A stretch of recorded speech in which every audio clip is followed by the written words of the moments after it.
कि पिछले 8 सालों में 22 करोड़ नौजवानों ने सरकारी नौकरी के फॉर्म भरे। 22 करोड़ नौजवानों ने, और सरकार ने नौकरी कितनों को दी? मात्र 7,32,000 लोगों को नौकरी मिल पाई।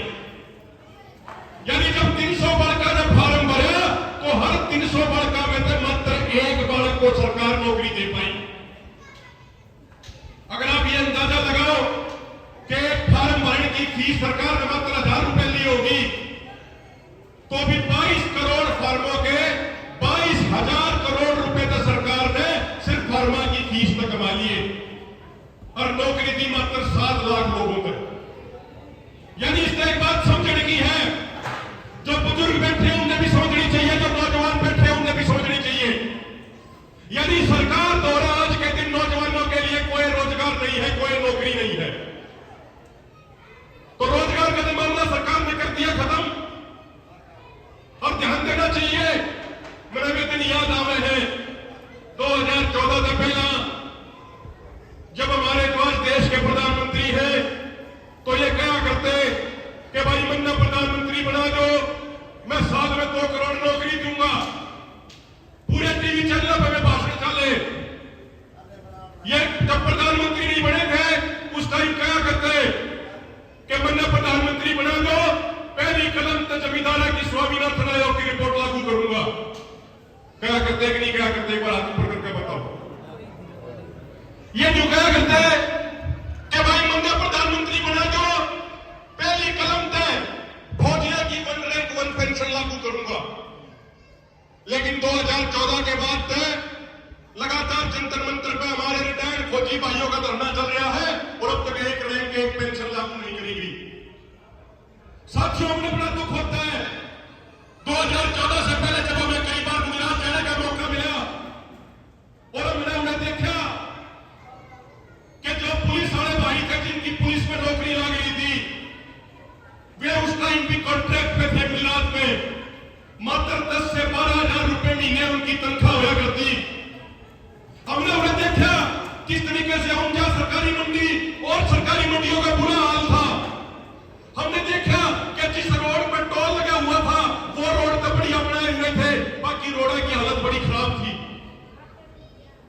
उसके बाद जब हम आए, दीनबंधु छोटूराम यूनिवर्सिटी में हम पढ़ा करते, हमने अपने गांव में, अपने गोहांड में, अपने यार दोस्तों के बीच में जब हम नया बात बताई कि भाई यो गुजरात मॉडल कुछ नहीं है, यो मोदी मॉडल कुछ नहीं है, यो देश को बेचने और देश को लूटने का काम करेगा, तो उस टाइम हमारे बहुत सारे बड़े बुजुर्ग, हमारे बहुत सारे नौजवान भाई बोले, अगर इसका तेरा दिमाग खराब हो रहा है, तन्ने दिखता नहीं कि किस तरीके से मीडिया बताने लग रही है अगर मोदी ने क्या बढ़िया कर दिया, कितना अच्छा काम कर दिया, बोले तेरे मीडिया में दिखता नहीं तुझे, बोले तू ये सारी सच्ची बात जाना और ये सारे चैनल झूठ बोल रहे हैं।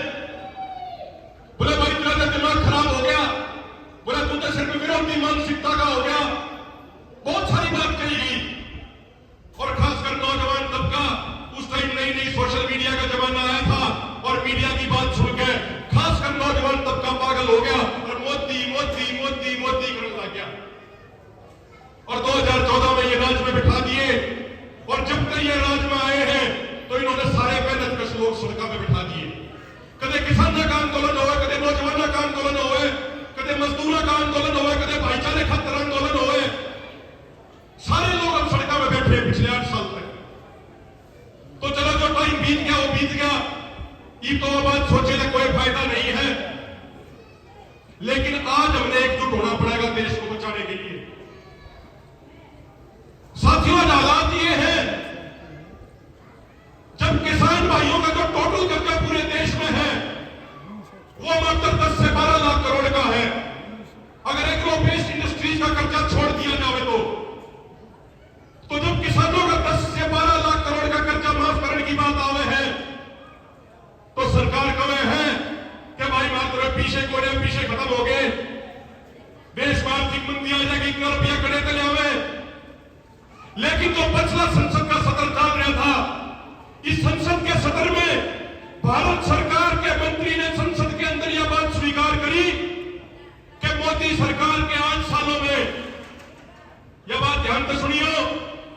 मोदी सरकार के 8 सालों में बड़ी बड़ी कंपनियों का 10,50,000 करोड़ रुपए का कर्जा राइट ऑफ कर दिया गया, एक तरीके से माफ कर दिया गया। जब टीवी में कोई डिबेट सुने हैं, बीजेपी के मंत्री के में बोले हैं, तो ये बात कब है कि भाई हमने माफ नहीं किया, हमने तो राइट ऑफ किया है। लेकिन आज गांव के नौजवान पढ़ लिख लिए हैं, वे समझने लगे हैं, मेरे बुजुर्गों, राइट ऑफ करने का मतलब हुए है अब जो बैंक की रिकॉर्ड बुक हुए हैं जिसमें सारा रिकॉर्ड रखा जावे है, उसने पेन तक कलम फेर दी, उसने राइट ऑफ बोले। आपने एक बात बताओ कि मान लो मैं किसी बैंक में जाके 10 लाख का कर्जा ले आया और 2-4 साल बाद किधर सेटिंग शूटिंग बढ़ा गए, मैं उस 10 लाख के कर्जे के ऊपर कलम फरवा दूं, जो रिकॉर्ड बैंक के भीतर था वो खत्म करवा दिया जावे, तो कर्जा भी पाट गया। जब बैंक द्वारा रिकॉर्ड नहीं रहा कि कौन कितना कर्जा लेगा, तो कर्जा उल्टे कौन देगा। तो ये इसे इन्होंने शब्द कार्ड रखे हैं, डायरेक्ट उसने माफ करना नहीं बोलते, ये कब है हमने राइट ऑफ कर दिया। लेकिन राइट ऑफ का पहली सीढ़ी हुए है कर्जे ने माफ करने की। आज देश में हिंदू के दिमाग में, हिंदू के कान में यह फूंक मार दी अगर मुसलमान तेरा दुश्मन है, मुसलमान के कान में फूंक मार दी कि सरदार तेरा दुश्मन है, सरदार के कान में फूंक मार दी ईसाई तेरा दुश्मन है, जाट के कान में फूंक मार दी अब यादव तेरा दुश्मन है, यादव के कान में फूंक मार दी और भाई दलित तेरे दुश्मन है, दलित ने कह दी गुज्जर तेरा दुश्मन है, गुज्जर ने कह दी भाई बड़ी तेरे दुश्मन है। लेकिन हकीकत बात यह है भाइयों, हम एक दूसरे के दुश्मन नहीं है। मारा कोई दुश्मनाई है, मारी किसी के लिए लड़ाई है, तो वह सरकारों की गलत नीतियां गई है। लेकिन हम और आप जाति और धर्म में क्यों बांट दिए? क्योंकि हम ये सवाल खड़े न कर पाए कि अमित शाह का बेटा जैसा जो नाकदे बैट बॉल खेला, जिसने नाकदे बैट पकड़ना आया, जिसने नाकदे बॉल फेंकनी आई, जो नाकदे क्रिकेट का कोच आया, जिसका दूर दूर तक क्रिकेट से कोई वास्ता नहीं है, आज वो भारत की क्रिकेट संस्था का मेन आदमी बना रखा है, सेक्रेटरी बना रखा है, जनरल सेक्रेटरी। जिस बीसीसीआई में साल की कम से कम 5,000 करोड़ की काली कमाई है, उस बीसीसीआई संस्था का वो अमित शाह का बेटा जय शाह मेन आदमी बना रखा है, जिसका दूर दूर तक क्रिकेट से कोई वास्ता नहीं। हमारे और आपके जो बच्चे हैं, हमारे और आपके जो नौजवान भाई नौजवान बहनें हैं, उनको यह बताया जाता है कि धर्म खतरे में आ गया, जाति खतरे में आ गई, धर्म और जाति के लिए लड़ाई लड़ो, और इनके बेटे विदेश में जा जाकर पढ़ रहे हैं। कुछ दिन पहले मध्य प्रदेश के मुख्यमंत्री शिवराज सिंह चौहान ने एक क्लिप डाली ट्विटर के ऊपर। उस वीडियो में उनका बेटा किसी विदेश के कॉलेज से डिग्री प्राप्त कर रहा है और अपनी वो डिग्री ग्रहण करना गया है, और शिवराज सिंह चौहान ने उस वीडियो के ऊपर ट्विटर पे लिखा कि आज मुझे बहुत खुशी हो रही है, मेरा बेटा विदेश की बड़ी यूनिवर्सिटी से पढ़ के डिग्री ले रहा है। अरे भाई, जब अपने बाका ने डिग्री मिलते हैं तुमने खुशी हुए है, कहीं गरीबा कहीं किसाना कहीं मजदूरा के बाका ने तुम डिग्री क्यों ना लेने देते? यह बात आपने सोचनी पड़ेगी, और जब तक आप नहीं सोचोगे तब तक आपकी समस्या का समाधान नहीं हो सकता। साथियों, आप एक बात पूरे तरीके से समझ लो, पूरी दुनिया में, पूरे देश में जो आज लड़ाई चल रही है वो जमीन पर कब्जे की लड़ाई है। असली लड़ाई पूरे देश में, पूरी दुनिया में जो है वो जमीन पर कब्जे की लड़ाई है। रूस और यूक्रेन का पिछले 6 महीने से लठबाज रहा मामला क्या है? जमीन का मामला है। ईरान और इराक का 10 साल युद्ध चला, किस बात पर चला? जमीन की लड़ाई पर चला। अमेरिका ने अफगानिस्तान इराक में कब्जा करा, जमीन खातर कब्जा करा। हमारे यहां पे जो 3 कृषि कानून लाए गए थे, उन कानूनों का क्या उद्देश्य था? कानूनों का उद्देश्य भी यही था कि सरकारी मंडी खत्म कर दो, फसलों की सरकारी खरीद बंद कर दो, उसके बाद जमीन में सही भाव नहीं मिलेगा, जब खेती और ज्यादा घाटे का सौदा हो जाएगी तो उसके बाद ये जमींदार अपनी जमीन बेचने पर खुद मजबूर हो जाएंगे। आपकी जमीन की तरफ उनकी निगाह है। आंदोलन चल रहा था, आपकी जमीन छीनने के लिए हरियाणा में कानून लिया है जमीन अधिग्रहण का। 24 अगस्त 2021 में हरियाणा की विधानसभा में संशोधन कर दिया गया जमीन अधिग्रहण कानून में। और क्या संशोधन करा? 2013 में जो बहुत लड़के कानून बनवाया था, जिस कानून के तहत यह नियम था कि ग्रामीण इलाके में किसी भी किसान की जमीन एक्वायरमेंट के लिए जाओगी तो सर्कल रेट का 4 गुना मुआवजा देना पड़ेगा। 70 से 80% लोगों की गांव की सहमति लेनी पड़ेगी। वो सारे नियम कानून बदल दिए गए हरियाणा की विधानसभा में 24 अगस्त 2021 को संशोधन का कानून लिया गया। मेरे से पहले वाले वक्ता ने बताया, अब आपके जिले के डीसी और मुख्यमंत्री कार्यालय के कुछ अधिकारियों का आदेश हो गया। उनको यह अधिकार दे दिया गया कि वो जब चाहे, जितनी चाहे, जिस रेट में चाहे जमीन ले सके हैं। कुछ भाई आए, 42 लाख उनके गांव का सर्कल रेट था, जज्जर साइड के भाई थे, हमारे पास कुछ दिन पहले आए और कहा कि प्रधान जी हम तो सोच रहे थे कि 42 लाख का सर्कल रेट है तो 4 गुना मुआवजा यानी 1 करोड़ 68 लाख का भी फालतू मुआवजा मिलेगा। कई नौजवान भाइयों ने तो 1-2 लाख रुपए एडवांस देकर गाड़ियां की बुकिंग करा ली थी। एक आधे भाई ने तो फॉर्च्यूनर की बुकिंग करा ली थी। और जब नए कानून के तहत सरकार ने जमीन अधिग्रहण का नोटिस भेजा तो मात्र 40 लाख का नोटिस भेज दिया गया उनको। तो वे भाई कहते बोला 1 करोड़ 68 लाख तो मिलने ही नहीं, उल्टा जो है 1.5 लाख रुपए की गाड़ी की बुकिंग करा रखी है। बोला ये रुपया भी पानी में गया क्योंकि वो फॉर्च्यूनर भी 48-49 लाख की आती बताई। कड़ा में सोच रहे थे कि 1 करोड़ 68 तो फालतू मिल लेंगे और उनको दिए गए, घोषणा करी गई 40 लाख की। साथियों, मुश्तरका मालकान वाला मामला आ गया। हमारे ताऊ संधू साहब बता रहे थे, देश अवलाद का मामला आ गया। आप इन मुद्दों पर जागरूक हो जाओगे तो यह मत सोचियो कि सरकार कोई नई साजिश नहीं रचेगी। सरकार नई साजिश और भी रचेगी क्योंकि सरकार की नजर आपकी जमीन पे है। 2004-5 में याद करो, बुजुर्गों ने याद होगा, 2004-5 में जब सेज का कानून आया तो उस टाइम में क्या गया था कि भाई जमीन एक्वायरमेंट करेंगे, उन्हें बड़ी बड़ी कंपनियां अपना प्लांट लगाऊंगी और उन्हें इतना सस्ता सामान बना करेगा कि चाइना के सामान से भी सस्ता होगा, पूरी दुनिया में हमारा ही सामान बिकेगा, पूरे नौजवानों को नौकरियां मिलेंगी। लेकिन आज भारत सरकार का यह आंकड़ा है कि सेज के तहत जो 1.25 लाख किले उस टाइम एक्वायर करे गए थे, आज भी 75 से 80 हजार किले न्यू के न्यू खाली पड़े हैं। सिर्फ कंपनियों ने 4 दीवारी करके छोड़ दिए, ना उधर कोई कंपनी लागी ना उधर कोई प्लांट ला गया। कंपनियां नहीं ऐसा करें क्यों? क्योंकि उस टाइम आपकी जमीन में 5-5, 6-6 लाख रुपए का किला ठा गया था, 4 दीवारी करके छोड़ दिया, आज वो एक किला आपका 5 करोड़ का हो गया। तो यदि अपनी जमीन बचानी है, एक बात गौर करो, नौकरी सरकार द्वारा रह नहीं रही, काम धंधे करने के हालात नहीं रह रहे। सिर्फ 2 आदमियों के काम धंधे देश में चल रहे हैं, एक अंबानी है, दूसरा अडानी है। 2014 में जो गौतम अडानी दुनिया में 208वें नंबर का अमीर होया करता, वो मोदी सरकार के 8 साल में, मात्र सिर्फ 8 साल में 208वें तक 3रे नंबर का अमीर बढ़ गया पूरी दुनिया का। सारी सरकारी संपत्ति बेच दी, तो नौकरी आपके लिए नहीं रह रही, काम धंधे करने के हालात नहीं रह रहे। आप थोड़े सिर्फ एक चीज बच्चा है जो आपने भूखे नहीं मरने देगी, वह है आपकी जमीन।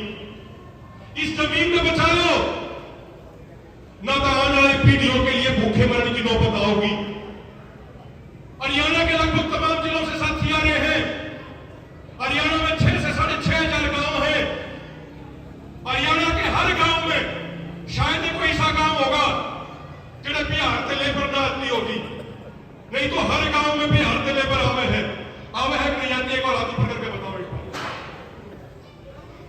उनसे पूछ के देखियो, उनमें से 75 से 80% बिहार में 3-3, 4-4 किले के जमींदार हैं, लेकिन वो अपनी खेती ना करके 1000 किलो मजदूरी क्यों कर रहे हैं? क्योंकि उन्हें 2005 में सरकारी मंडी, सरकारी खरीद खत्म कर दी गई। उन्हें गेहूं 1,000-1,200 रुपए में बिका है, धान 1,000-1,200 रुपए में बिका है, मक्का 600 से 700 रुपए क्विंटल बिका है। उनकी लागत भी पूरी नहीं होती, इसलिए हटा कर मजदूरी कर रहे हैं। भाइयों, बिहार वाले भाई तो मजदूरी कर ले हैं, लेकिन अपने हरियाणा के नौजवान दो रहे, हमारी अगली पीढ़ी दो रहे, बाहर दूसरे राज्य में जाकर मजदूरी नहीं होगी। जब नौकरी नहीं रहेगी, काम धंधे करने के हालात नहीं रहेंगे, जब जमीन हमारी खुश जाएगी, तो नौकरी हमारे नौजवान दो रहे होगा नहीं, तो फिर वे क्या करेंगे? बदमाशियां करेंगे और कुछ ना करेंगे। कुछ जेल में चले जाएंगे, कुछ फांसी खाकर सुसाइड कर जाएंगे। सारा हमारी अगली पीढ़ी खराब हो जाएगी। साथियों, मैं एक छोटा सा आपसे निवेदन करना चाहता हूं। मेरी विनती है, इस बात पे ध्यान से सुनियो।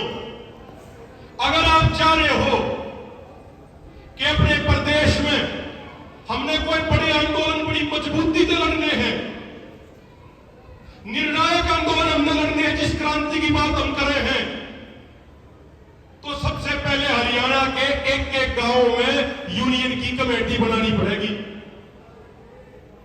आंदोलन हरियाणा ने बहुत बढ़िया लड़ा, पंजाब ने भी बहुत बढ़िया लड़ा, लेकिन हरियाणा और पंजाब में एक फर्क था। पंजाब के भीतर यूनियन का सिस्टम बहुत पुराना है। हमारे यहां लगभग 97-98% आदमी किसी यूनियन के कहे पे नहीं जा रहे थे, बस उनके भीतर उनका जमीर जिंदा था, इसलिए अपने जिंदा जमीर के कारण उठे जा रहे थे।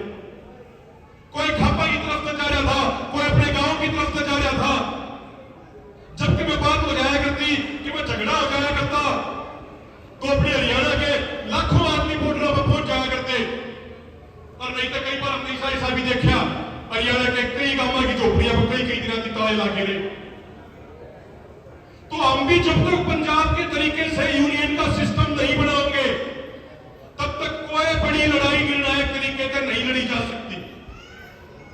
अब आप पंचायत कर लेंगे, अब आप सम्मेलन कर लेंगे, मेरे वर्ग आओगे, बढ़िया बढ़िया चार बात कहेंगे, 2-4 भाइयों थोड़े वीडियो बनाओगे, वे वीडियो बनवा के फेसबुक पे, यूट्यूब पे चलवा देंगे, तो हमारे वर्ग के नेता बन जाएंगे। लेकिन समाज का फायदा नहीं होगा जब तक आप गांव-गांव के सदर पर इकाई नहीं बनाओगे। हमने और 5-7% लोग जाने लग जाएंगे, लेकिन यदि समाज की लड़ाई ईमानदारी से लड़नी है और परिवर्तन सच में लाना है, तो पंजाब की तर्ज पर गांव-गांव में इकाई बनानी पड़ेगी। और हमारे जो अलग अलग जिलों के साथी आ रहे हैं, मैं आपसे एक हाथ जोड़ के निवेदन करता हूं, इस साल के आखिर तक आज हम इस पानीपत की क्रांतिकारी धरती से प्रण लेके जाए। कोई बड़ा टारगेट नहीं बता रहा, बहुत छोटा टारगेट आपको दे रहा हूं, और उम्मीद करता हूं आप सारे मेरी बात सुनने के बाद हाथ ऊपर करके सहमति दोगे। इस साल के आखिर तक जो 4-5 महीने बचे हैं, इन 4-5 महीनों में हमने कम से कम हरियाणा के 500 गांवों में एक्टिव इकाई यूनियन की खड़ी करनी है। करोगे कि नहीं करोगे? एक बार हाथ ऊपर करके बताओ ईमानदारी के सारे के सारे। 500 साथियों कोई ज्यादा नहीं है। अभी मेरे से पहले धर्मवीर जी बोलते गए, सोनीपत जिले के उनके और बहुत सारे साथी आ रहे हैं, भाई वीरेंद्र है शामली से और साथी आ रहे हैं। अकेले सोनीपत में कम से कम 80 से ज्यादा गांवों की हमारे पास एक्टिव इकाई बनेगी, मात्र 3-4 महीने की मेहनत में। और सिर्फ 8-10 आदमी थे उसमें। तो हम हिसार जिले की बात करें, वहां पर हमारे इतने एक्टिव साथी हैं, अगर वे चाहे तो 4 महीने में अकेले वे सिर्फ हिसार जिले में 100 गांव की टीम बहुत आसानी से बना सके। पानीपत में हमारे इतने एक्टिव भाई हैं, अगर ये चाहे तो अकेले 4 महीने में ये 100 गांव में टीम बना सके हैं। साथियों, यह बात है मई के महीने की, इसी साल की। पंजाब में एक आंदोलन होया, उनके 11-12 मुद्दे की उनकी मांग थी। अपनी मांगों को लेकर उन्होंने प्रदर्शन करना था। तो एक संगठन है जिनके अध्यक्ष को मैं अपने जीवन का आदर्श मानता हूं, सरदार जगजीत सिंह डल्लेवाल जी। उनके संगठन की पंजाब के अंदर 1200 गांवों में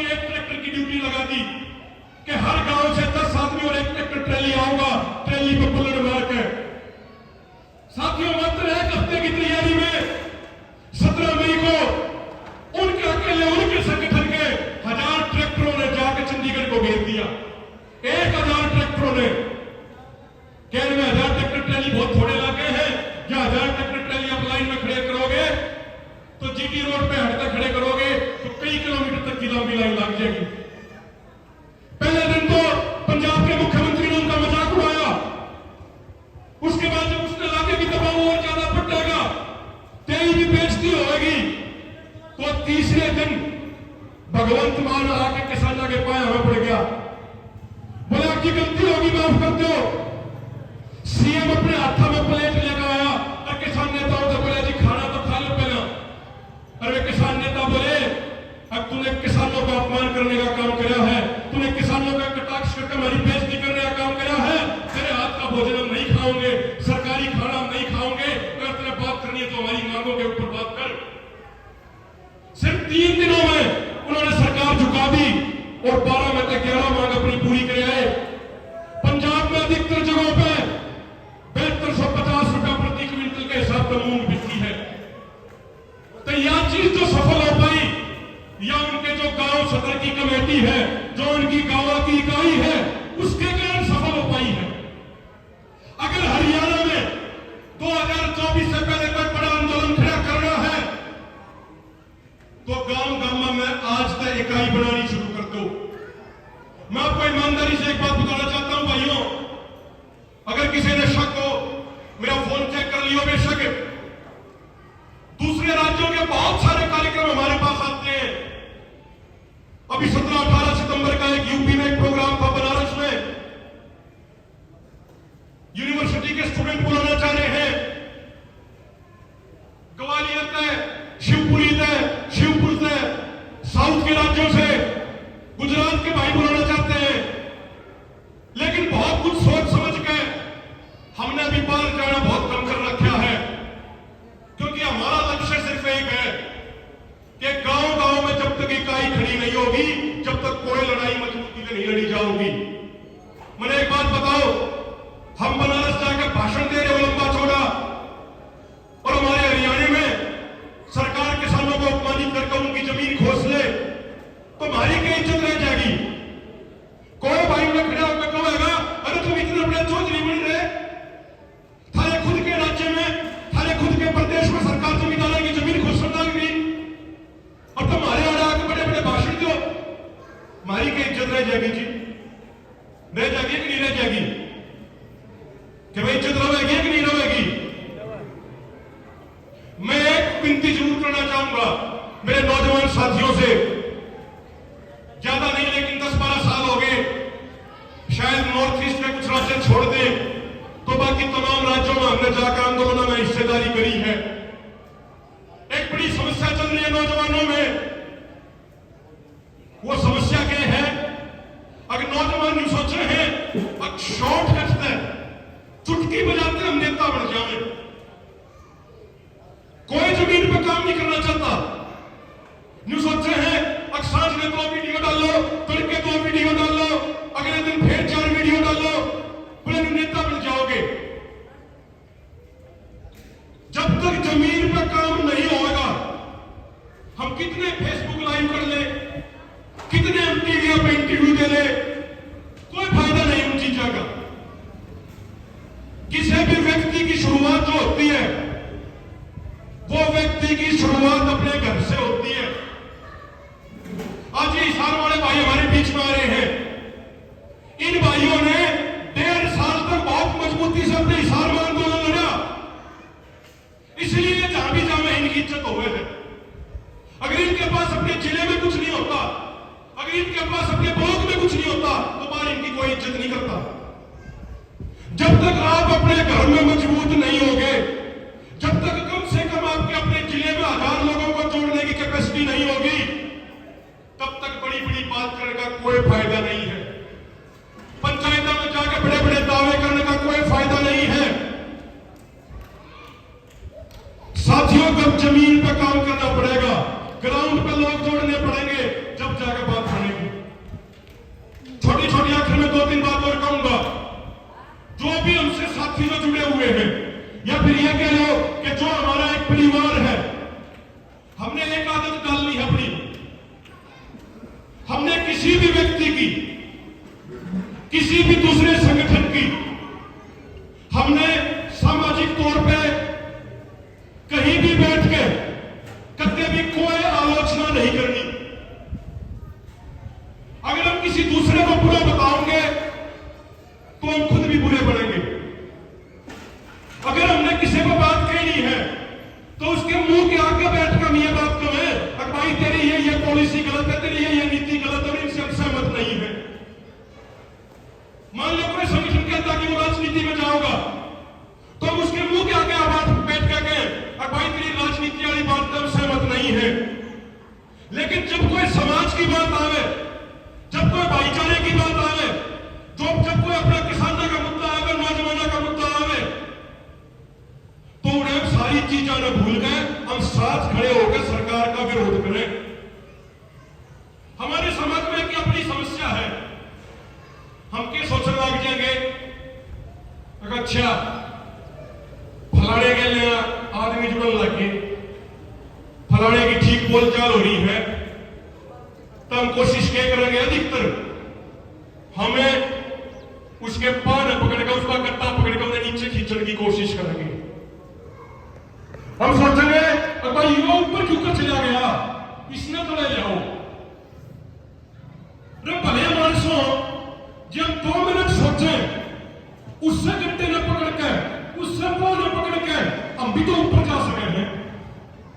उसने हम तड़े खींचे हैं, इससे बढ़िया उसका हम साथ दे, उसके सहयोगी बने, तो उसके पान उसके गट्टे न पकड़ के हम खुद भी ऊपर जाओगे और समाज में भी ऊपर लेके जाएंगे। तो इसलिए मेरे भाइयों में एक निवेदन हाथ जोड़ के, हर आदमी के पास 24 घंटे हैं, हर आदमी के पास लिमिटेड एनर्जी है। हमारे संगठन का कोई भी पदाधिकारी, कोई भी कार्यकर्ता, हमसे जुड़े और कोई भी भाई कभी भी किसी दूसरे साथी या संगठन की आलोचना नहीं करेगा। यह बात ठीक है गलत है, एक बार आपको पकड़ के बताऊं। मैं ये नहीं कह रहा कि किसी की पॉलिसी को गलत मत बताओ।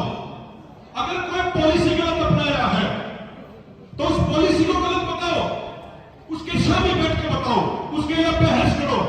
लेकिन ये छोटी छोटी जो चुगली चाटी वाले काम हुए हैं, ये चुगली चाटी वाले काम मत करो। इससे हमारा खुद का भी समय खराब होगा, हम अपने समाज का भी समय खराब करेंगे। जमीन पर काम करो, जो काम करेगा उसका काम दिखेगा और भाईचारा और समाज उसके साथ अपने आप जुड़ता चला जाओगे। और एक बात भी बात कहना चाहता हूं साथियों, सरकार अलग अलग हथकंडे अपना रही है। अभी नया आदेश कर दिया, जो आड़ती भाई मंडियों में बैठे उनके लिए नए आदेश कर दिए। और भाई जो फसल एमएसपी में खरीदी जाती है, उसके अलावा भी जो फसल है ई पोर्टल के माध्यम से उनकी बहुत सारे इन्होंने नियम नए कानून बना दिए। देखो भाई एक बात क्लियर करें, ना तो हमारी आदत की दुकान, ना हमारा आदत का काम।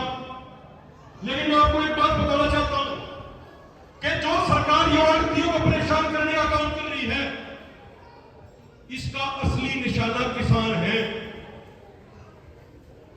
मंडी खत्म होंगी, आड़ती खत्म होंगे, हमारी सरकारी खरीद खत्म होगी।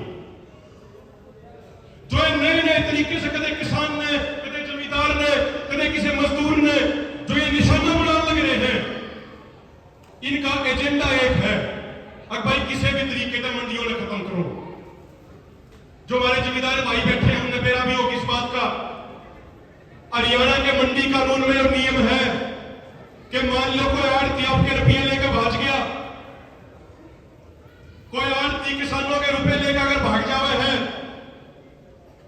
तो जिले का अधिकारी, डीसी और अन्य अधिकारी आएंगे, आड़ती को नोटिस दिया जाएगा और तय समय में जो किसानों की पेमेंट नहीं करता तो खुले में उसकी दुकान की बोली लगवाई जाओगी, उसकी दुकान बेच के किसानों की पेमेंट दी जाओगी। खरगोन अनाज मंडी में होया एक बार, और भी बहुत सारी मंडियों में होया होगा।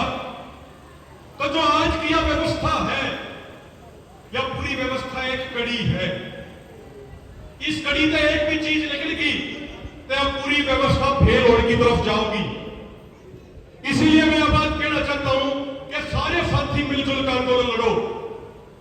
इस बात पे न्यून सोचो कि या सिर्फ मजदूरों ने दुखी कर रही है, या सिर्फ किसानों ने दुखी कर रही है, या सिर्फ आड़तियों ने दुखी कर रही है, या सिर्फ नौजवानों ने दुखी कर रही है। न्यून सोचो, किसी को भी परेशान करने का काम किया जाए है तो इस बात में समझो पूरे सिस्टम ने ये खत्म करने की कोशिश कर रहे हैं। और एक मेरे सामने छोटी सी बात आई थी, यहां पे गंजपड़ गांव में भी फ्लाईओवर की एक अंडरपास की एक मांग है जो बहुत लंबे समय से चल रही है, लेकिन प्रशासन उस मांग को पूरा नहीं कर रहा।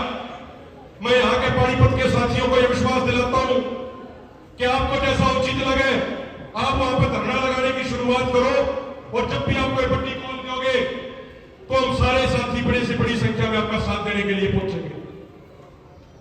बातें बहुत सारी हैं। हमारे बीच में दिलबाग जी बैठे हैं, भाई हरदीप बैठे हैं। इन्होंने कुछ दिन पहले 2-3 मामले संज्ञान में लाए जो बड़े गंभीर मामले हैं। भाई हरदीप बैठा सबड़ के में रहता गांव, उसका कलाना है सोनीपत में। कुछ दिन पहले बैंकों वाले उनके खेत में पहुंच गए तो इनके काका ताऊ जो उधर रहे हैं उन्हें पूछा भाई तुम क्यों कर रहे हो, थारा क्या काम है? तो बोले जी इस जमीन के ऊपर तो प्राइवेट बैंक वाले थे, बोले इस जमीन के ऊपर 40 लाख की लिमिट बनाई है, किले के ऊपर हम तो जमीन का मुआयना करने आए हैं। तो इनके घर परिवार वाले मुंबई वाले बोले जमीन तो हमारी, लिमिट किसने बनवा ली? बोले जी यह जमीन तो किसी वाले की बता रखी है। बोला ये जमीन तो हमारी, हमने कभी किसी के ठेके पे भी नहीं दी, हमने कभी किसी के पट्टे पे भी नहीं दी। तो 40 लाख की इस पर लिमिट कौन बनवाने लग रहा है, कौन इस पर लोन उठाने लग रहा है? तो फिर जब इन्हें जांच पड़ताल करी, हरदीप फोगाट पढ़े लिखा भाई हमारा यूनिवर्सिटी में भी सीनियर होया करता, तब पता लग गया कि इनकी जमीन पे पिछले 4 सालों से कोई व्यक्ति फसल का बीमे का मुआवजा खाने लग गया है। जब इन्हें गांव वार्ड में मेरा गई तो कम से कम इनकी जानकारी में ऐसे 50 केस आए कि जमीन किसी और की, उस पर लिमिट बनवाने की कोशिश कोई और कर रहा, तीसरा आदमी उस पर फसल बीमे का मुआवजा खाने लग गया। दिलबाग जी है पिंजल से बड़े क्रांतिकारी साथी हैं, इन्होंने बताया कि जब मेरी फसल मेरा ब्यौरा पे रजिस्ट्रेशन कराने लगे तो इनकी जमीन पे, इनकी फसल पे रजिस्ट्रेशन किसी यूपी वाले भाई का, किसी यमुनानगर वाले भाई का कर रखा। तो मोटा मोटा हिसाब किताब लाया तो बात समझ में आई कि इस तरीके में हरियाणा प्रदेश में हर साल हजारों करोड़ का घोटाला होने लग रहा है, कई हजार करोड़ का घोटाला होने लग रहा है। जो ये बीमा कंपनी है ये सारी इसमें मिली हुई है, बड़ी बड़ी कंपनियां की बीमा कंपनियां सारे मिलकर वो काम करने लग रही है। साथियों बहुत सारे नौजवान साथी बैठे हैं। मेरे भाई जब 12 साल पहले घर से निकले, कोई हमारा पॉलिटिकल बैकग्राउंड नहीं, कोई हमारा आंदोलन का बैकग्राउंड नहीं, कोई हमने कहीं समझ नहीं थी, सिर्फ मन में दिल में एक जोश था।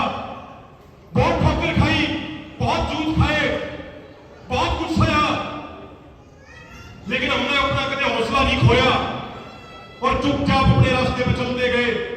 भाईचारा समाज अपने आप जुड़ता चला गया।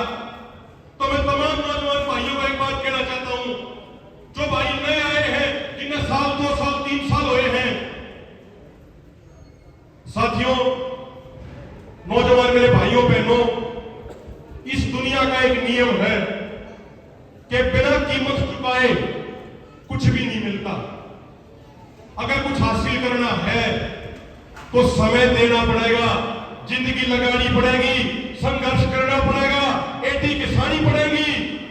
आपकी कोई गलती नहीं होगी, फिर भी कुछ लोग आप पर आंगली उठाएंगे, आपने चुपचाप सहना पड़ेगा, सब कुछ झेलना पड़ेगा और अपने रास्ते पर आगे चलते रहना पड़ेगा अगर जीवन में कुछ करना है तो। बहुत कुछ बड़ी बड़ी बातें कही जाती हैं, लेकिन हमारे जीवन का उद्देश्य किसी दूसरे व्यक्ति को जवाब देना नहीं होना चाहिए। हमारे जीवन का उद्देश्य सरकारों की गलत नीतियों के खिलाफ लड़कर अपने भाईचारे, अपनी कौम, अपने समाज का फायदा करना होना चाहिए। जैसा समाज आप बनाना चाहते हो, जिस तरह की दुनिया बनाना चाहते हो, पहले आप ऐसा खुद बनो। कई भाई जब हम जावे, एक यह बात तो हंसी मजाक की है, बड़ी लाइट बात है, लेकिन बड़ी गहराई वाली बात है। मात्र 5 मिनट आपकी ओर लूंगा, 5 मिनट में अपनी बात खत्म करूंगा। कई बार जब हम जावे, 5-7 आदमी गाड़ी में बैठे होंगे, यूनियन का झंडा लग गया, तो मेरी आदत है शुरुआत से ही, मेरे माता पिता ने आदत डाली, भाई गाड़ी में बैठ के बेल्ट लगानी है। मोटरसाइकिल करता है बाहर लेकर निकलो तो हेलमेट सिर पर होना चाहिए। तो गाड़ी में बैठते में बेल्ट लगाऊं तो एक आधा नौजवान भाई कहेगा, बोला भाई साहब आपने क्यों पूछेगा? बोला सारे भाई जाने लग रहे, प्रशासन